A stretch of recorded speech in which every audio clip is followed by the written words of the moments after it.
Well, you mentioned Iowa. Small town guy from Iowa. It sounds like. I mean, can you go back to a little bit of your childhood, where you did grow up, and what type of atmosphere you lived in, and what created this Mark Kaufman guy in the first place? That's a deep subject. So I'm from Olds, Iowa, OLDS. It's if you look on the map, most Iowa maps will have it. Back when I was there was about 200 people. I think it's down to about 180 now. And my parents still live in the same home I grew up in. I was there 2 weeks ago. I went and visited them during our pandemic, and socially distanced, of course. I've been joking that they've been under a quarantine in Olds, Iowa for 40 years. Just no one ever told them that. But I characterize it as an easy way to grow up. I mean, if I would make a mistake, the whole town would know about it in short order. But as a rural community, a farming community, my dad grew up on a farm, and I worked on a lot of farms. My dad's trade was carpentry. He worked for the same company for 40 years practically, and I probably took something from that, in that I knew my dad could do it on his own, but yet he wanted to come home every night. I think he knew that if he was going to start his own business, grow his own business, that would take him away from me and my sister and our family. And I'm sure there was a level of, I'll call it, fear in going out on your own, because it wasn't that we were living paycheck to paycheck. They were always saving and being very prudent and thoughtful around that. But yet, he would do a lot of odd jobs on his own and earn separate income other than what he made working for the construction company he worked for, and that was usually building residential homes.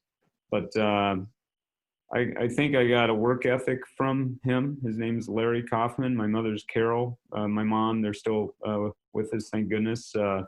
Dad's in his 80s now. Mom's in her later 70s. But she was a beautician. She had her own beauty salon for a number of years. It was attached to the house, and finally walked away from that after, I guess, my sister and I were at the age where she needed to spend more time with us. But it was an easy way of growing up. I have one younger sister, Pamela.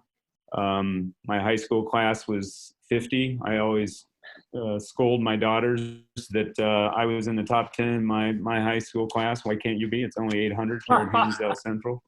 And I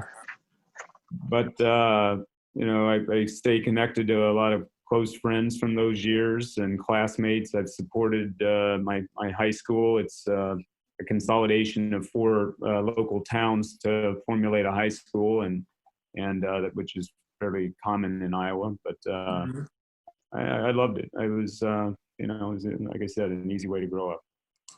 Were you one of the sports stars there in school?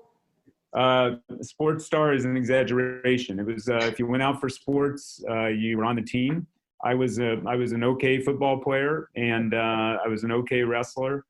And my football coach made me go out for track one year, and that was all I needed of that. But if in Iowa you can't shoot a basketball or do anything else, you become a wrestler, which is obviously big in Iowa. And actually, honestly, led to where I am today. The quick story is that my senior year in high school, I knew I wanted to go to Iowa.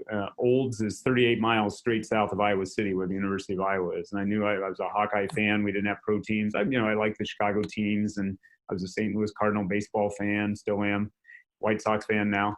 And so I wrote a letter to a man named Dan Foster, who is a mentor, still a close friend.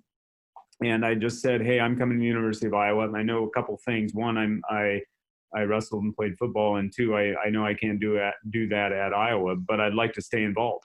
And if you need any help, he was the athletic trainer working with Dan Gable and the wrestling team, and I said, if you need any help with them, I'll be there for 4 years, and I'd love to do that. And he sent me a packet around the athletic training major, which I didn't know what an athletic trainer was, because we obviously didn't have one at our high school, and that piqued my interest. And the sports medicine background, working with the athletic teams, helping athletes, kids, men and women, get back on the field. And ultimately that led to me getting accepted into the program and then on to graduate school and physical therapy school.